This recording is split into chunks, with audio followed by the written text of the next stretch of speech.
Sorry for being a couple of minutes late. We're just waiting for Daniel Wheeler to turn up, but we're hoping he does soon. Yeah, my name is Mark Ferguson. For those who don't know me, Sophie Barnes and I are both at Next Gen Agri, and tonight we have the pleasure of having Alan Richardson, Rob Tennant, and hopefully Daniel Wheeler joining us from WormFEC Gold. And so, yeah, opportunity to, I guess, talk through the power of selecting for worm resistance. We don't have any set script, but we're happy to take questions. So just you'll see a chat down the bottom of your screen. You can hit the chat and you should be able to type your questions in there. And we'll make sure we keep an eye on that and send it, ask the appropriate person. You can either ask generally or ask an individual. Yeah, but I guess we might just start off with Rob and then Alan just introducing a little bit about their business and I guess how long they've been selecting for worm resistance and maybe what it's meant for their enterprise. So maybe just, if you go first and just sort of introduce what you're breeding and how long you've been selecting for them and that sort of thing. Okay, thanks, Mark. We're farming in Southern Hawke's Bay, Central Hawke's Bay, the Flemington district. We started our journey with breeding for resistance in 2017 and we qualified as WormFEC Gold members last year. So we're newcomers. The Pahiwi flock are newcomers to the WormFEC Gold group, and so we're really enjoying I guess the path that we're on as far as seeing the results now, and the WormFEC Gold group are a great bunch of like-minded breeders to work with. Awesome. Thanks, Rob. Alan, if you want to do the same. Yeah, sure. Alan Richardson. Added a bit longer. So we farm about an hour and a half inland from Dunedin in the South Island, and organic sheep and beef, and looks like we're going to get about 10 centimetres of snow tomorrow morning. So that's the sort of climate we're in. We're probably the third flock in New Zealand to start breeding for worm resistance. Did that a wee bit by default because I was actually chasing for low DAG score sheep, and the local vet at the time said, no, what you want to be doing is actually testing them for parasites. And so that's how we started. And this is, back in 1998. So we've been doing it about 37 years now. And it's just part of who we are as farmers. And it's really paid the dividends. It's probably the way we got into organic farming because we already had sheep that could handle parasites without the chemical drenching. So, and that, and that's ongoing. It's just one of the list of traits that we select for, but it's a very, very important one. Yeah, excellent. So, I mean, maybe if we cut back to Rob and just, I guess, since 2017, have you started to noticing like the impact of what that's doing to drench requirements, or I guess, talk us through what's happening in the sheep in terms of their management? Okay. For us, initially, we wanted to get some quality data behind what we were already sort of aiming to achieve with the flock. And so placing the ram lambs effectively into a trial period where they were left undrenched, we were monitoring FEC samples just as commercial farmers do. And then the teaching group that we measure the WormFEC samples with would, once the eggs per gram had reached a satisfactory level, we're able to then test. The first year of results, I was blown away at the difference between the average EPG between size, like the mob averages that we were getting. And we've actually continued ever since then, not only using the SIL DPF indexes, but also the actual averages between size, because not only is it about identifying and the superior sheep, but also it's a matter of eliminating those that we want to get rid of as well from the flock. And I think, for example, last year there was 889 eggs per gram difference between our highest sire group and the lowest sire group at WormFEC testing, just to give an idea of the opportunity, I guess, there for genetic gain year on year. So that's, yeah. Awesome. Thanks, mate. I think that's something that, it was worth reiterating, just that we have the pleasure of seeing lots of people's data and see that variation regularly. But I guess for the average punter out there who hasn't been involved in stud breeding, it's mind-blowing to see the range. You'll have some animals which are genuinely zeros and some are in high thousands. And obviously, and I think the other interesting point there is a great one as well. And that's something we've seen a lot. Most of this is about taking the bad ones out as much as it is about selecting more of the good ones, because if you get rid of take the other end of the bell curve off, it sort of makes they are contributing a fair bit of trouble to the management, and if they go, then that's a win. Welcome, Daniel. We might get you to firstly shout us a little drink for being late, and then I was just in the wrong part of the room. Oh, right. Oh, sorry, mate. Yeah, no worries. Just want to quickly introduce your sort of journey through WormFEC. So Daniel Wheeler, a full-time sheep scanner, part-time farmer. So I'm relatively new to WormFEC, not quite WormFEC Gold yet, but hoping to get there. But yeah, been breeding low input sheep for about 30-something years. Concentrated pretty heavily on production and in particular dag score. So we haven't tailed any sheep since, I think 1993 was the last time we tailed any sheep. So we run long-tailed sheep, so chased dag score pretty hard. Was involved with a small group, including Alan, of getting the low-input CPT off the ground. And so that was when I started doing FEC testing. I hadn't done any FEC testing, formal FEC testing up till then, but we had run very long drench intervals, partially because I spend the bulk of the summer overseas, so lambs would be drenched when I left, and then they just had to hang on and cross their legs and hope for the best until I got home. So we were sort of doing a bit of resilience work anyway.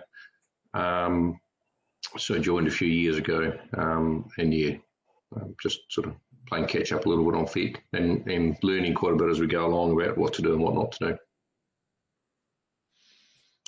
Excellent. Thanks, mate. You've just brought up an important subject for us to cover off, which is resilience versus resistance. And obviously resistance is the ability of the animal to essentially control or fight the worms, and resilience is the ability to deal with them. Is there, I don't know, you might have different opinions around the table, and we'll hear them all about, I guess, which one's more important, whether you look at resilience as all or whether you chase resistance. Obviously, Daniel, you're chasing resilience, but others, are you resistance only or both?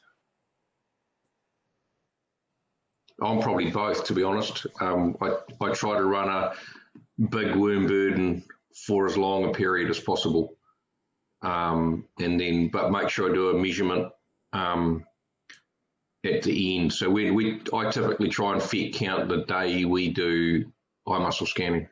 So in fact, the last couple of years we've done our FEC counts as the sheep go into the eye muscle scanning crate,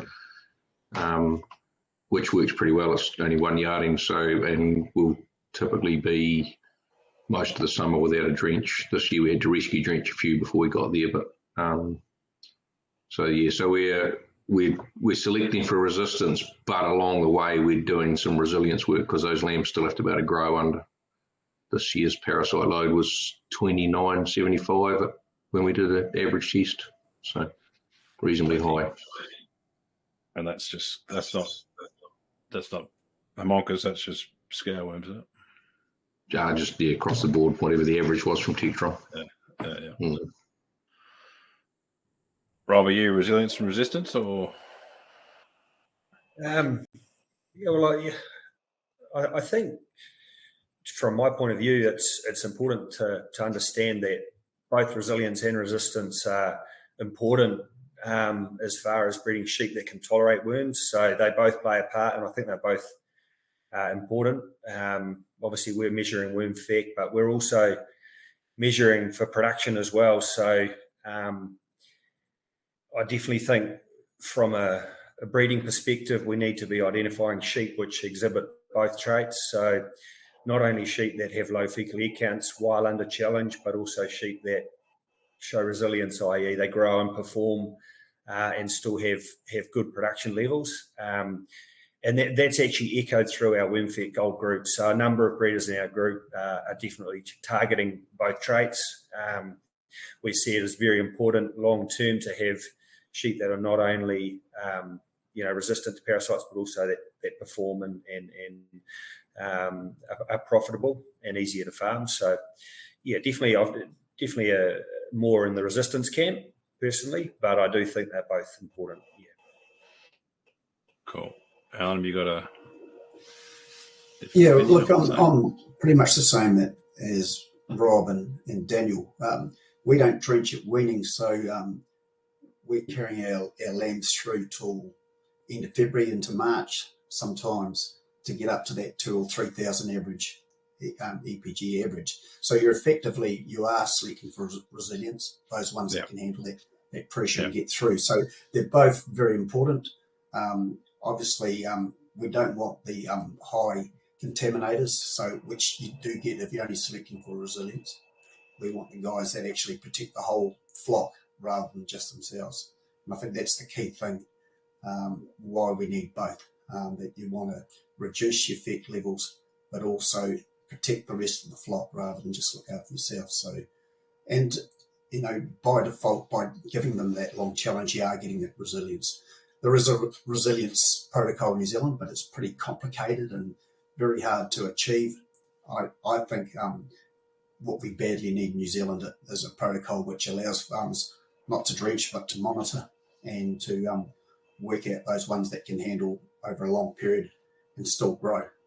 And Rob's did right. We want production as well as resistance and resilience, and it's a pretty important combination because at the end of the day, we're still going to pay the bills, haven't we?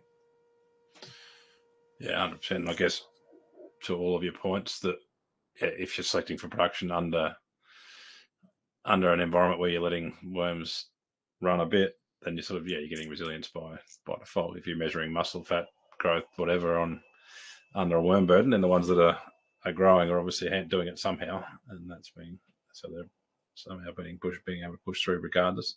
There's a question from Ginny, and that puts us all on notice that Ginny's watching, so we better keep it, make sure we don't make up any stories about worms. She'll be on to us. But a question for you, Daniel, or anyone really. But yeah, it's an interesting question. Do we think that selecting for resilient sheep, so by disappearing scanning for the summer and then coming back, did you automatically select out some low FEC sheep in that, or only selected on resilience? Or the Ginny's point is there's probably more of a tie-up than we imagine, and I actually can't remember the genetic correlation between the two. But the short answer, Ginny, is I don't know. But we certainly started with what was perceived to be a high input breed and turned them reasonably quickly into, I would say, the low input breed. But we've certainly got sheep now that can handle a worm burden, but without doing any formal testing. So, but yeah, it certainly did the job. It definitely did the job on DAG score, but we rocketed along on DAG score pretty quick. Yeah. Under that challenge, yeah. Rob or Alan, have you got an opinion on whether you get a free lunch from selecting for one? I'll let you go, Alan. Yeah, there's no free lunches, you know that, and it's the combination, isn't it? And the other one there, if we're talking low input, I think DAG score's it's the third one in the team that we want. It's the cheapest trait to select for, and it's actually DAG score is actually 2/3 of the cost of shearing, but you never hear people complaining about the cost of dagging, but they complain about shearing, and some of them are going towards shedding sheep. But if dagging's 2/3 of shearing, there should be a lot more people upset about their dagging sheep and where they come from, because a lot of that is clearly genetic, and so yeah, resilience and resistance and DAG scores, in my mind, is a pretty good combination to be chasing. Yeah, won't disagree with that. And I don't know, I feel almost embarrassed there. Like, I don't know, we've probably been chasing DAG maybe 6-7 years or something, but kind of feel like I should have been doing it for a decade before that. Once you see how powerful it is or how quick it changes and how powerful it is, like obviously New Zealand's pretty good at creating dags, but it's amazing when you see size that are big, like high, very low breeding values for dag, and just how they'll stay clean for their life, and they'll breed progeny that stay clean for their life, and how repeatable it is, regardless of whether you scour them on a worm challenge or on a feed change or whatever. Those low dag ones are the low dag ones, regardless, is what we see anyway. Which is, yeah, I agree. It's phenomenal, and you get that combination, or you get all three of those things going the right direction, and yeah, sheep farming changes pretty quickly.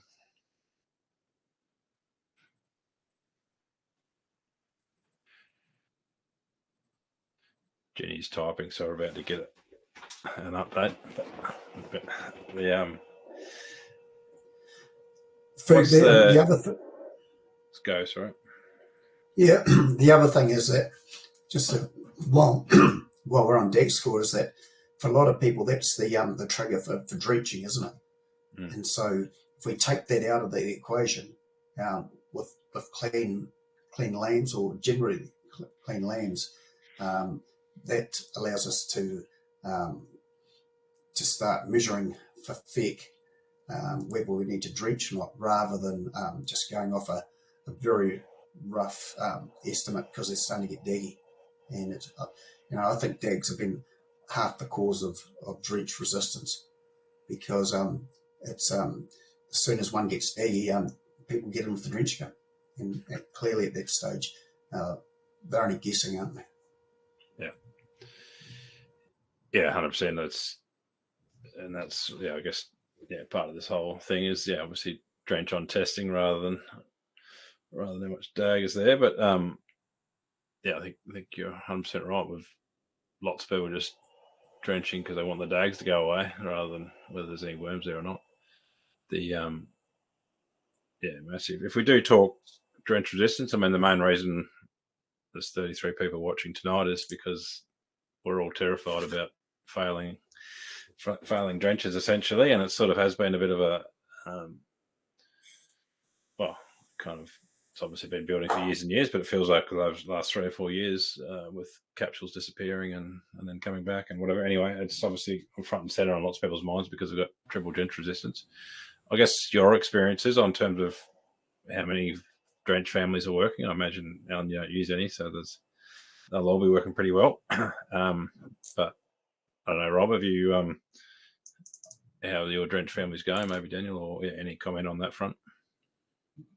Yeah, I'll put my hand up. We're due to do a FEC reduction test this season. We haven't done one for a few years now. And I mean, we're definitely running a no frills operation. We're 85% sheep cattle ratio deliberately, and a strict nil drench policy on all adult sheep. Ewe hoggets may receive a pre-lamb treatment if needed based on FEC samples, but we haven't been for the last few years. So I mean, I guess what I'm getting to is the fact that we're trying to run a system where there's heaps of refugia happening, and minimising the risk of drench failure. So I mean, I guess to talk about the path that we're on by breeding for resistance, is we're really trying to use heaps of selection pressure to breed sheep that are resistant to parasites, so we're getting less pasture contamination and therefore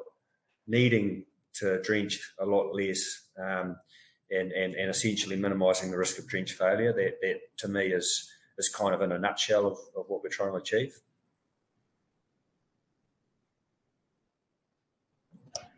Yeah, great. We're like Rob, we're going to do a reduction test this year. We run a multiple site operation, so a number of relatively small blocks, and only one of those blocks runs cows. So we've got our 3 smallest blocks, and our biggest block are 100% sheep. So we're quite mindful of it, and similar scenarios. No drenching of adult ewes,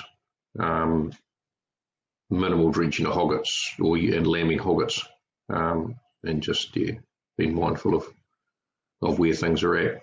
And it can be a balancing act. The one block that does run cows also runs ram hoggets, but we don't have any adult sheep as mop-ups. So we got caught this year with a high worm burden for FEC testing, but then on the next rotation around, we crashed the rams again because, of course, they went back around paddocks that they've been over previously with nearly 3,000 eggs per gram, and they trotted on into paddocks and just got hammered again with partial contamination with paddocks that cows hadn't been onto. So quite mindful of managing that as well. Yeah, for sure. And I guess it is that system-wide impact that you talk about, Rob, which is what we're kind of working on, taking the eggs out of the environment so that you kind of the whole system improves rather than a part of it. I guess, Alan, you've had the most experience in changing a system. One question I'd have is, did you see did you get to a breakthrough moment, like after somewhere in the 37 years? Was there a point where you're going, oh, yeah, right, we're now got enough resistance or has it just been incremental the whole way? Did it sort of was there a watershed moment, or it's always just been slowly building? Yeah, that's a really good question. Back there, we were learning as we were going, and but in those early days, we were screening up to 2,200 ewe lambs just to see if they measuring their egg counts and calling them either resilient or resistant, and only breeding from the resistant side at that stage. So it probably did take one generation to get through. And one of the things we found is that until your flock gets the majority of your flock is resistant, some of those resistant animals they're most at risk on a farm because they're trying to clean up the whole population of eggs on that farm from susceptible sheep. So they can quite easily become overwhelmed. And I can remember a couple of ram lambs that packed up on me early on, and I thought, obviously, these guys are really wormy and susceptible, but they were actually two of my most resistant ram eggs, and it's because they were trying to do the cleanup for the whole flock rather than just having to look after themselves. So probably get through that first generation, then it tilts, and you've got more resistant genes in there than susceptible, and each generation just gets stronger and stronger. But look, I think that the genetics we've got today, especially within WormFEC Gold, you're not starting from zero, because if you're putting some of these size over, you're getting pretty good resistance in some of those first cross straight away, rather than having to wait 2 or 3 generations to see some of those benefits. Yeah, great points, and that was the answer I was looking for. I figure that there is that battle that, I mean, essentially what these animals are doing is firing up an immune system to attack worms, and the immune system's energetically hungry.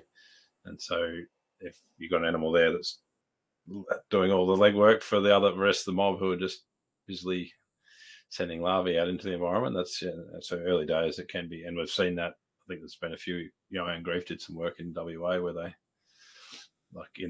when mixed, they were doing worse, but when you put a fence between the resistant and the non-resistant, then the resistant did better, and that's the same. That just takes that bit of time to get through. And as you say, if you swing in with a ram team that are all sort of WormFEC Gold, and that whole population comes with you, so you get that whole lift in one hit, and so you probably don't. Everyone comes together in that sense, so you don't actually have to do the hard yards. The sort of hard yards have been done by the ram breeder, which is the whole point of the game. Jenny's asked another question, which I'll have a guess at, but I'd be interested in your 3 different environments. The transferability of DAG, or I guess repeatability of DAG across environments. So I guess what I see is that low DAG animals stay low DAG, doesn't matter what we throw at them. But it'd be interesting your farm in different environments, whether you see that consistently or not.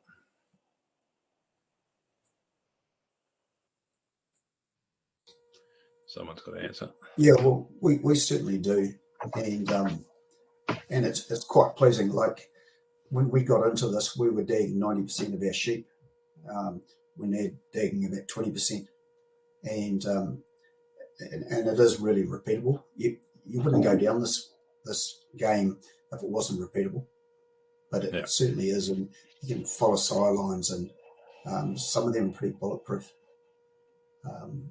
So it's it's certainly worth investing in, and it certainly works from our experience. Cool. What do you say? Yeah, I farmed on a few. I farmed on.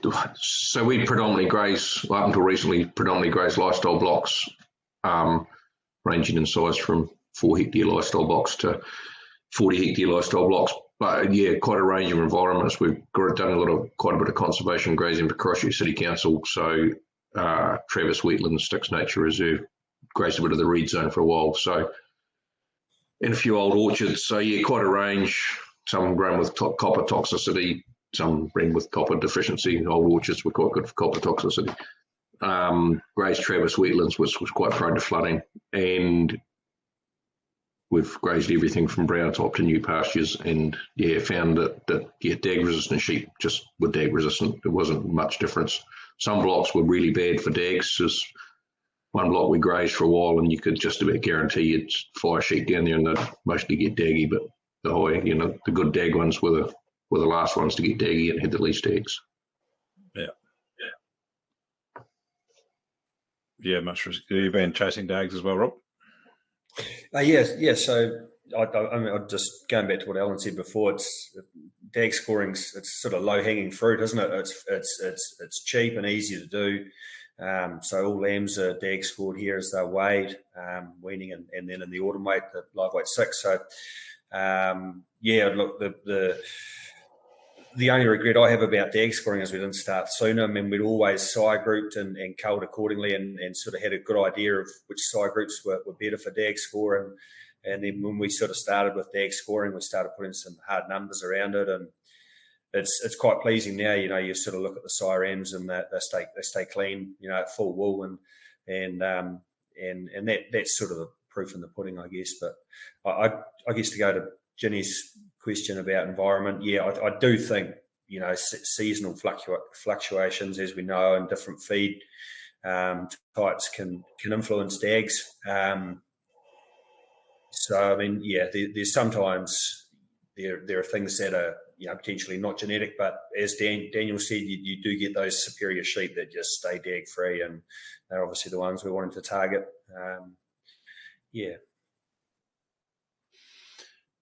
And I think it's similar to worms in the sense that you take the worst half of the population out, and you're in a different position in terms of when there's enough dags to want to go in there and do something about it. But I guess we have clients across almost every environment sheep run in Australia and New Zealand, and if the dag breeding base says they're going to be low dag, they'll be low dag. Within whatever challenge is going on. Obviously, sometimes it's even the really low dag ones might get the odd dag if the conditions are really horrible. But in that case, the others will be sort of halfway up their belly with dags. So, excellent. Maybe for those. Okay, Sophie's got. We'll get to Sophie in a minute. For all those out there, I guess, that maybe aren't as familiar with the set of breeding values that are available on WormFEC Gold rams or rams out there, sort of the kind of breeding values what are the breeding values called? What are they, and sort of what numbers are you looking for, I suppose, if we just, for someone who hasn't had this involved in their ram selection before, what does that look like for them? So for WormFEC Gold, where our criteria is you've got to be in the top half for DPF in New Zealand on SIL. Currently there's about 130, I think it is, or something like that. So it's not a high bar. But on top of that, you've got to be in the top half for New Zealand maternal worth. So that's where the production comes in from that side there. So, and the animal's got to have both before it can be called a WormFEC Gold animal. It's also, we've got a requirement that you test at least 30% of your lambs at weaning have got to be fed, or 25 per sire. You've got to be connected to other flocks. So it's it's pretty rigid, and also test for at least 8 years. Breeding for resistance, it is a long-term game, and we've only got results because we've all stuck at it and continue to do that. And it's beware of breeders that think they've got resistant rams after two years, because they've probably got a few more years to go before they can start and claim that.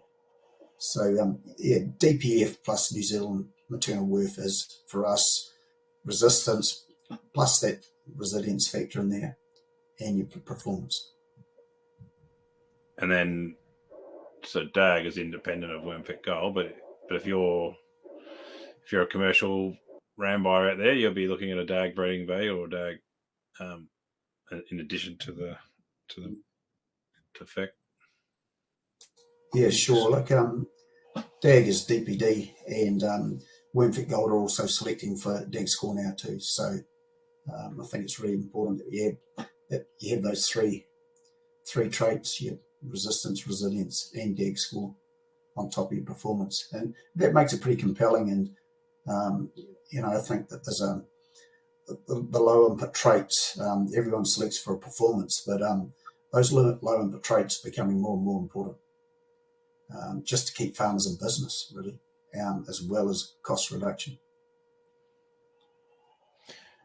Mark, if I could just add just something to what Alan's just talked about there was, as you said before, the indexes. So anyone obviously familiar with SIL, our indexes and the way they work, they're obviously measured in cents. And so it's important, I think, in our industry that we're transparent and you can compare apples with apples. I think it's a really important step forward for the sheep industry.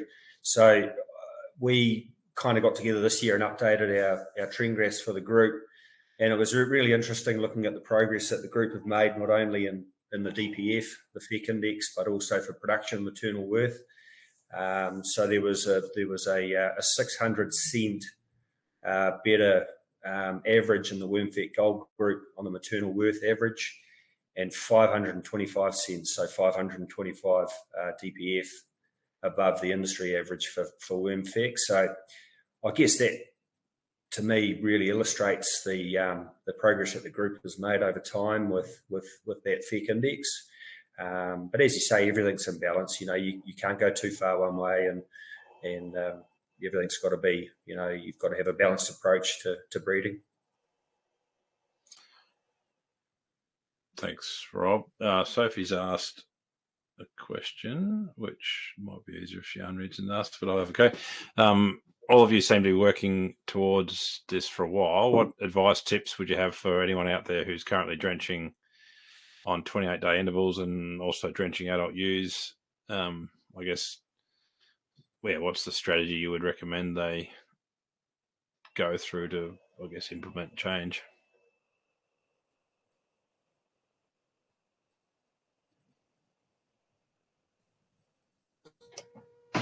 It's possibly a question for Ginny.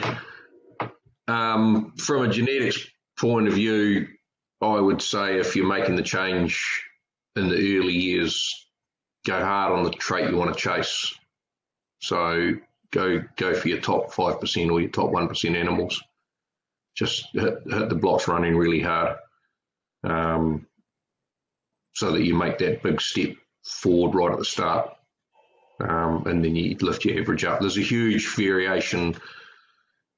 We've all seen a bell curve, but there's a big variation between top 10%, top 5%, and another massive step up from top 5% to top 1%. So if you can chase those really elite animals, you can lift your flock from pretty average to pretty high quite quickly. Yeah, so I guess maybe the point there is rather than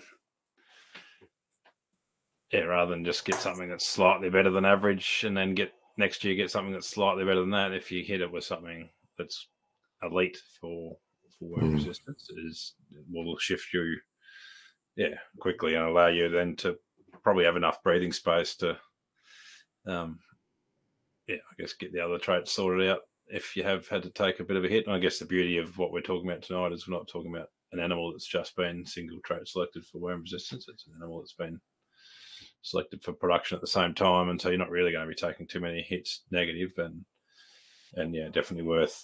I don't know. Always my favourite number is the number 30, which is a made up number by me. That's how many opportunities the average ram buyer gets to buy their ram team, and if you stuff up, you keep using them up by not selecting a really resistant one, then it's going to essentially will never get there, or you'll get there pretty late in your 30 opportunities.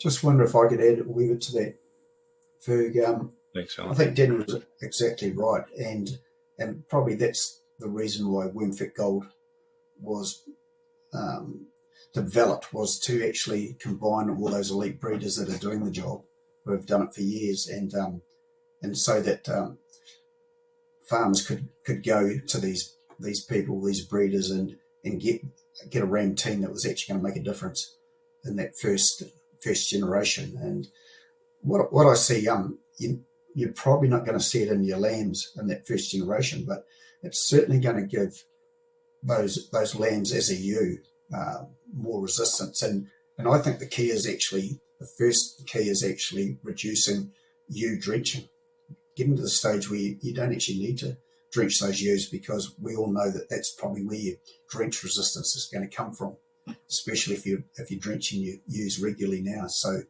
if you can cut out that ewe drenching, that cuts out a lot of the risk going forward for those people that are trying to get into breeding some resistance into their flock. And you know, the good thing about it is it's compounding. Each year is going to get better, and that 80-20 will get rid of those bottom 20%, and you've got rid of 80% of your problem. And I'm a big fan on giving them a wee bit of pressure, just so you identify those winners and losers. And certainly, if you give them a wee bit of pressure, you will see the losers popping up, and they're probably better off going on a truck than staying in your flock.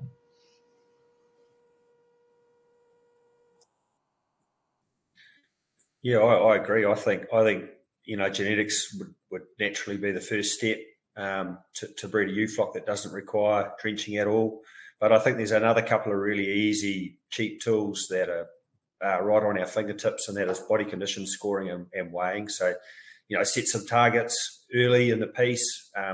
People talk about weaning, don't they? As far as put a hand over the ewes, see where they're at. And monitor them that way, and eliminate those repeat offenders that struggle to stay over condition score 3. Get them out of your system, cull them, and move on from there.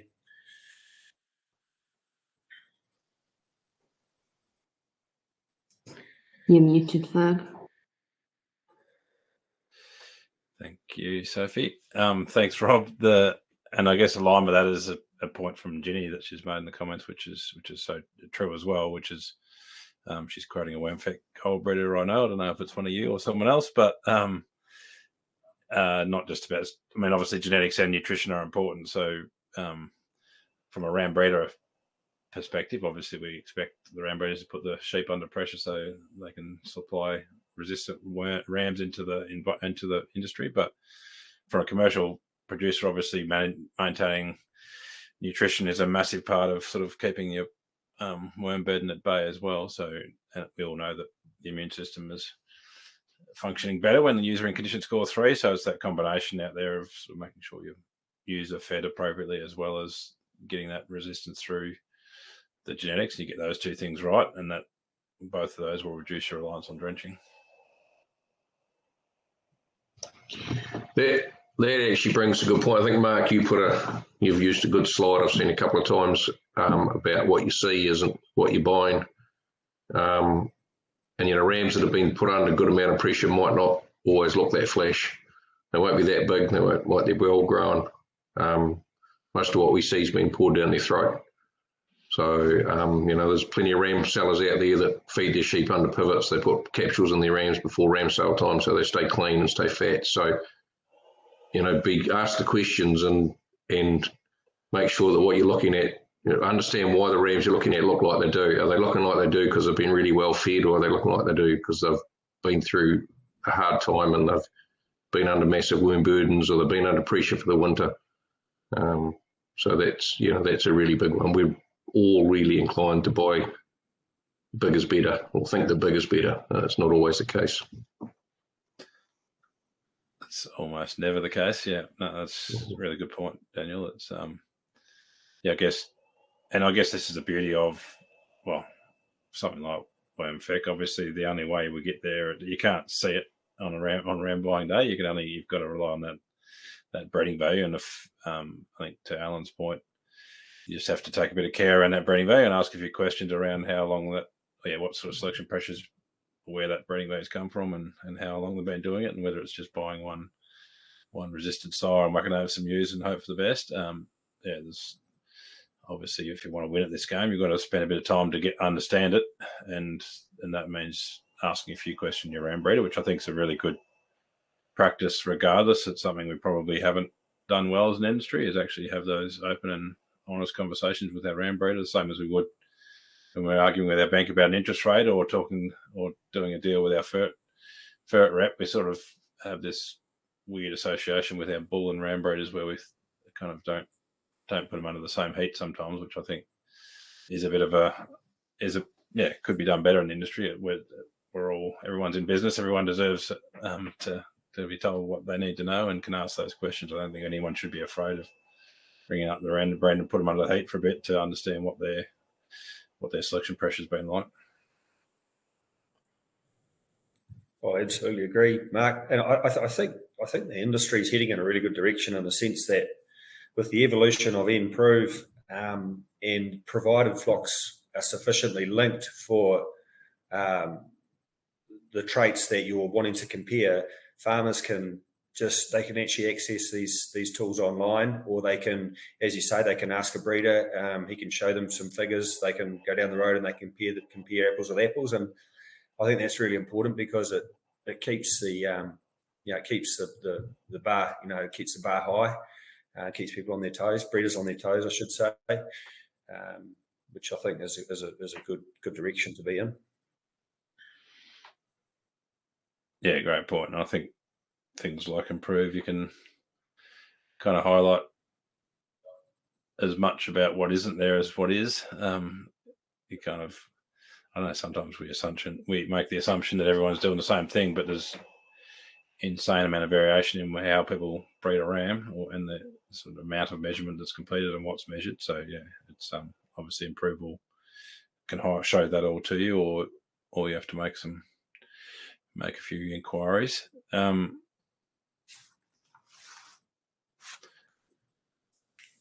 Andrew's band that's talking about if we had all the ewes in the flock, or all the ewes in the nationwide DNA, we could there'd be a lot of variation out there that we could capture, but I guess that's nice pipe dream. But I guess maybe the point there is every flock will have variation. It's just only the studs can work out. Well, only the studs that are measuring stuff are the ones that will work out how to capture that variation. Commercially, there's a bell curve in every flock, and there'll be some amazing sheep if we could find them. But I guess practically the best way to get that happening is to drop them for those ram breeders like yourselves to get those rams out there so we can breed more good ewes. But yeah, it's obviously a combination. Unfortunately, at the moment we don't have any tools to do anything on the ewe side, on the commercial ewe side.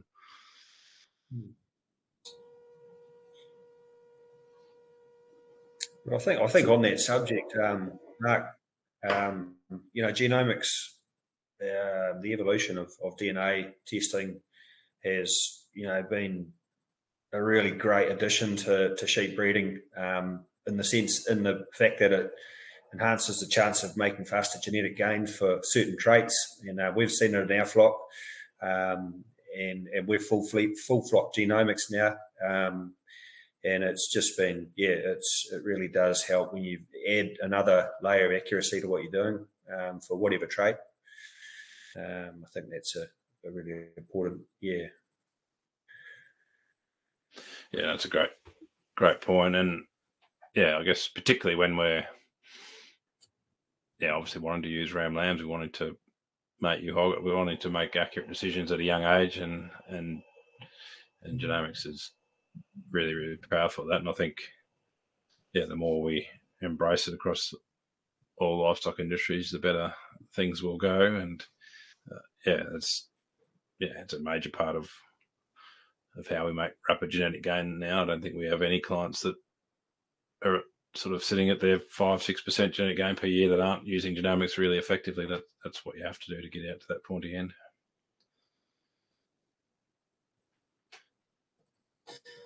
Mark, I guess the big picture out of all this is sheep farming is under threat. And it's not just from pine trees, but it's also from the failure of our drenches, our drench families. And I think if we're not at 40%, we're very close to it for triple drench resistance in New Zealand. And, that's gone up from 7% in 2017 and 23 or 24% in 2022. So it is skyrocketing, and we haven't got any other chemical solutions coming. So for sheep farmers to stay in sheep farming, buying genetics has got to be not just one of the last choice solutions. It's got to be on the front table. And I really think, I think Ginny said it too, the best time to start breeding for worm resistance is 20 years ago, and the next best time is today, isn't it? Yeah. And never a true word said. And, I just don't think that the average farmer, what are the figures? About 85% of farmers don't actually know what their drench status is. And so they're flying blind with $1 million assets, and the thing that's going to stop them in their tracks is actually multi-drench resistance. And we know they can survive, but it's a hard road to get back on the horse, and you've lost a lot of money in between times. So I really think that farmers need to actually be considering where they're buying their rams, and not just buying on performance traits. I think those days are over. The performance traits aren't great if you've got triple drench resistance and you've got nowhere to go. There's got to be a paradigm shift to selecting for performance plus low input traits. And I think the sheep industry has a real job there too. There's most of the sheep industry is still not focusing on low input traits. They're leaving that to their clients, and this should be happening at the breeder level. That they should be doing the hard work instead of passing on the cost to their clients. Yeah, I agree with that. My favourite statement, which gets me in a bit of trouble, but don't blame the sheep you bred them, because I do think people leave sheep or get out of sheep because they became too hard, but they spent all of their careers selecting for traits that weren't associated with labour. And so, I think we need to take responsibility for what we've done for several decades, and then make the change really rapidly and move on, because I think you're right. The sheep industry is under a fair bit of pressure, and the response, will be let's have more beef cattle or whatever, rather than whereas a fairly quick turnaround is available if we go hard at the genetic opportunity. Most of the traits we record as stud breeders are reasonably expensive to record. Lambing's either, reproduction survival is either time spent tagging lambs or money spent DNA testing. Weighing still requires the use of scales and time. Eye muscle scanning's big cost. FEC testing's big cost. There's two traits in particular that are effectively free to record, and that's DAG score and body condition score.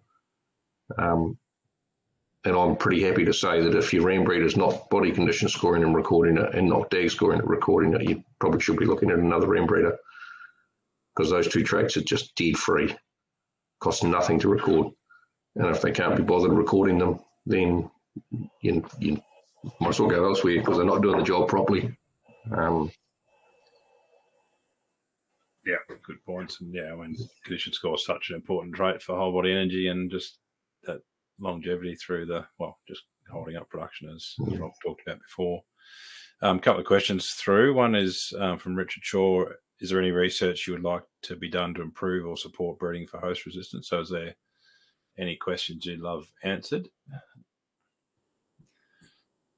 Asking 3 innovative breeders, that might be a long list, but... Yep, I'll just do it quickly. Look, I think all the research has been done to prove what we're doing works out on the farm, and it's trying to change farmers' mindset when they're going. The most important decision is actually which breeder they select from, not which ram, and where that breeder's going. And for the future, if you're not selecting for performance plus low input traits, at some stage you're going to hit the dirt, and it's going to be hard. It's not going to be a soft landing. It's going to be a hard landing. So if you're not making that decision now, you better have a really good plan B, I believe. Yeah, good point. Next question is, can you guys comment on Carla, please, from Richard Lee? Yeah, we started with Carla selection 2 years ago now, after meeting with Richard Shaw and learning from Richard's. He's got a vast amount of experience. He's been with it since day dot, the Carla saliva test at Ag Research there, and some brilliant work done. Obviously, a lot easier to collect, and so we thought, let's sit it next to our WormFEC data that we're collecting year on year, and it just gives us another bow, I guess. And it's been really interesting so far. We're obviously trying to tie the two together, yeah, it's you wouldn't want to have one without the other, is my opinion. So I think having the two, yeah, okay, it's another trait to select for, and but we see it as very important in our flock to be, as Alan said, these health traits, these low input traits, they're just an essential really for us, for our clients, to look to reduce costs in their flocks and remain profitable and enjoy the sheep they're farming. Like, it should be fun. You should be proud when you drive out over the farm and see your flock and where you're heading. So I think all of these low input traits that we can select for are essential really for the future. Alan or Dan, you got a comment on whether you use Carla or not? Or... The only comment I would make is that my knowledge is that you're only making half the genetic progress with Carla. So it's really good from perhaps a commercial point of view, trying to identify those sheep that are at the bottom of the heap, the susceptible ones. I guess you're going to make more progress doing WormFEC, but as Rob says, combining the two together is not a bad move either, just to confirm what you're doing. And I'm not sure, Rob, is there any variation between the Carla and the FEC results? Yeah, I guess, yeah, we've sort of only got the 2 years of data there, but some really interesting averages have come through so far. We've identified some really good bloodlines for Carla that are also good for FEC. So, yeah, I think it definitely looks positive as far as trying to tie the two together. But I wouldn't say there's a strong genetic correlation there between the two traits. Yeah. Yeah, right. Yeah, I think I'd agree with both that FEC's probably the gold standard, but Carla does a good job. So using either or is better than nothing, and probably both's better than just one on its own. We only do FEC though. Having said that,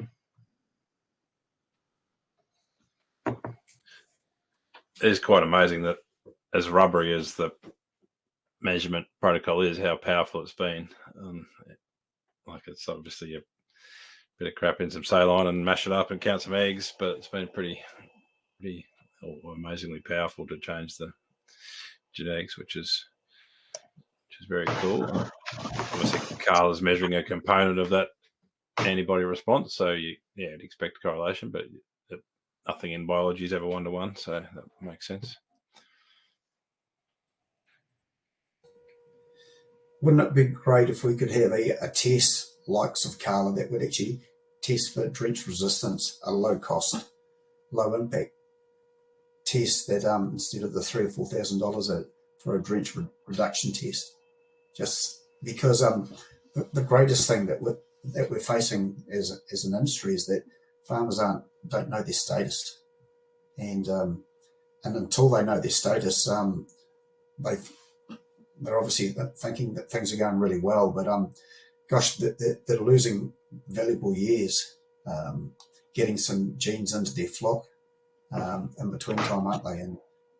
And it's if there was a low cost test to instead of the drench reduction test, I think that would go a long way. That farmers would do a lot more testing then. Is it the cost of it doing it, or is it just apathy that farmers aren't testing? I don't know. We'd have to ask one of the vets. Ginny would probably know that one. Yeah, it's a good point though. If we had some form of easy way of working that out, I think there's a range of, it's a combination of things that makes it less likely to be used. It's hard, sort of a bit complicated. It's expensive, and it means you've got to stuff around, and so there is a fair few barriers to entry for the current way of doing it, although it's insanely important, as you've pointed out. But if we did have some sort of swab test or something, that'd be pretty cool. Nick Cotter's asked, when testing lambs 2 times in a season for FEC ranking, are you seeing animals significantly re-rank due to inherent variability?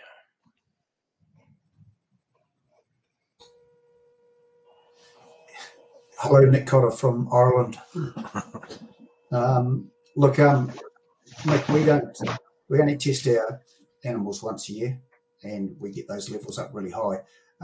If you're doing it twice, the important thing is still to get those levels up so that you've got the variability between animals. And the more pressure you put on, the less variability there will be within the rankings.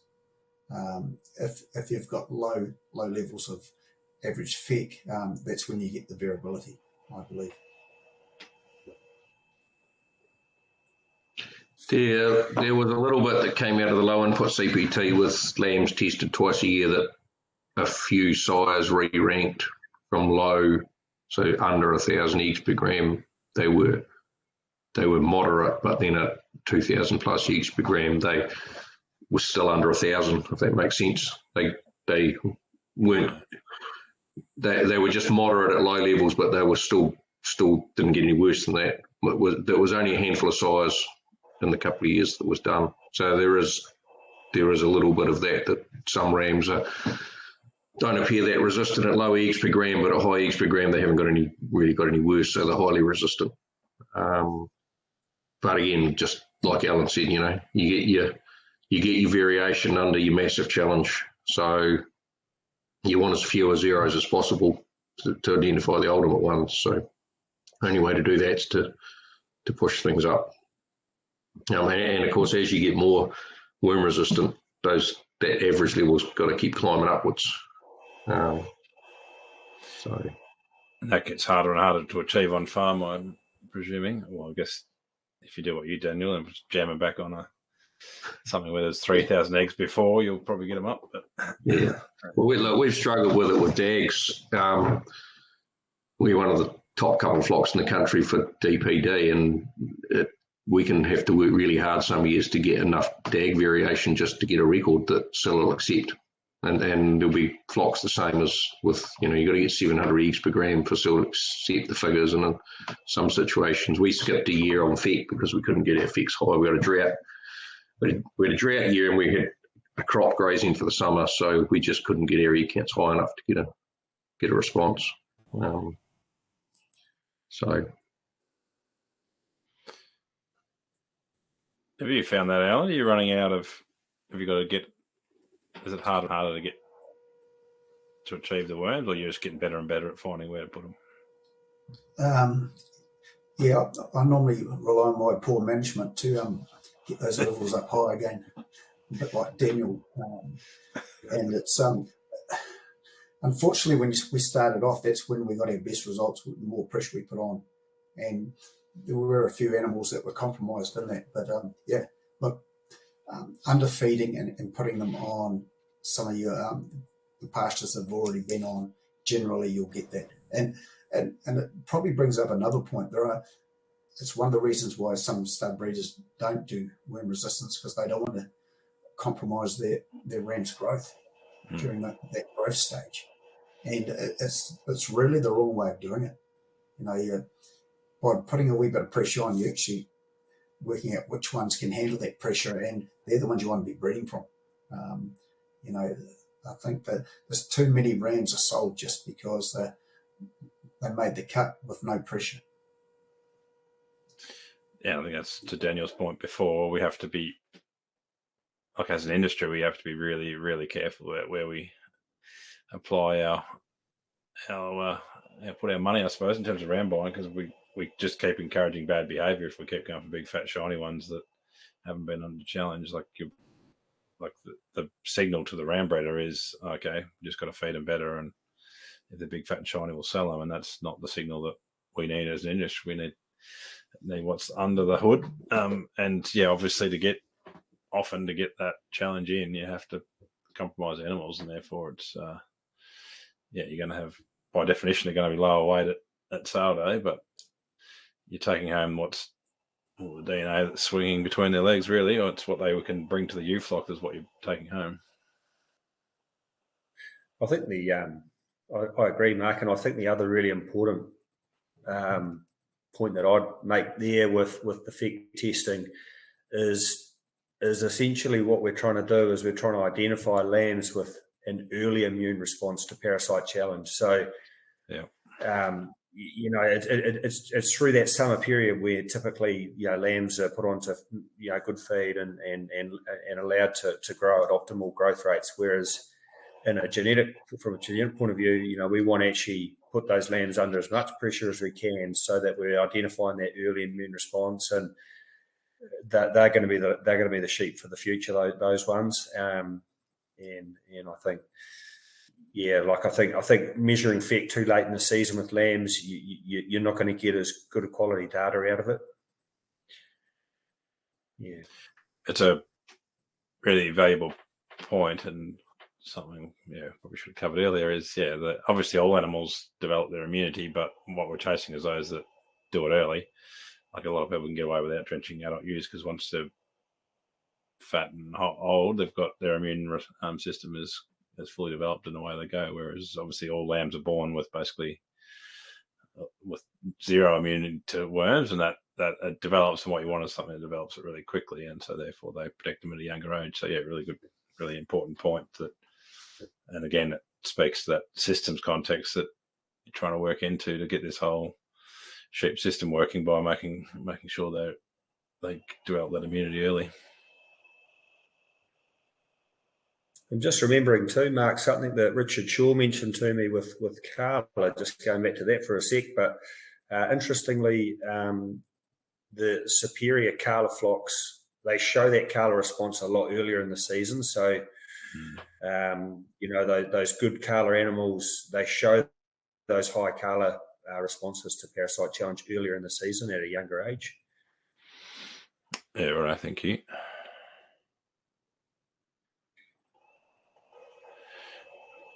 We've done our hour, so I'll watch the text box for a minute or two and see if there's any more questions coming in. But while I'm waiting for that, I just want to take this opportunity to thank Daniel, Alan, and Rob for bringing your knowledge to the screen tonight, and and all those that have asked questions and contributed to the chat. It's always pretty lonely if you've just got to sit here and us talk to each other, but it's great to have some questions and comments coming from the floor as well. So yeah, thanks to all, and last but not least, a huge thanks to Sophie for bringing us all together. Sophie does a power of work to make sure these things work. For those of you who have watched it or come on late or have got someone that you think should watch it, it'll be, I think, as of tomorrow or the next day, it'll be available as a recording on the hub, so you can jump on there or send that link to anyone that you think should have watched it or rewatch something you think you might have missed. But yeah, just thanks very much for everyone's time. Yeah, we'll leave it another 20 or 30 seconds, and if there's any questions come in, otherwise we'll let Daniel get back to his whiskey. All pretty safe. Look at that. Any other points?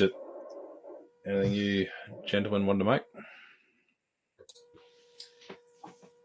Thanks very much for the opportunity to speak on the hub, and you're doing a fantastic job, and it's pushing the boundaries for everyone, and showing people what's possible, and I just think it's such a great show to let people know what's possible out in the shed industry. It's awesome. Thanks, mate. Appreciate that. Yeah, no, thanks, Mark. It's great to chat with you guys, and yeah, great work. Yeah, thanks, Mark. Actually, that's a line Alan said there about pushing boundaries. Don't be frightened to push boundaries, and don't be frightened to make your ram breeder push boundaries either. Because, the top end of ram breeding and any traits is a long way ahead of everything else. So you can push some pretty extreme boundaries. Indeed. On that note, we'll sign off, and yeah, thanks all for your time, and look forward to seeing some great worm resistance breeding going on in the future. Thanks all. Cheers, guys. Cheers, guys.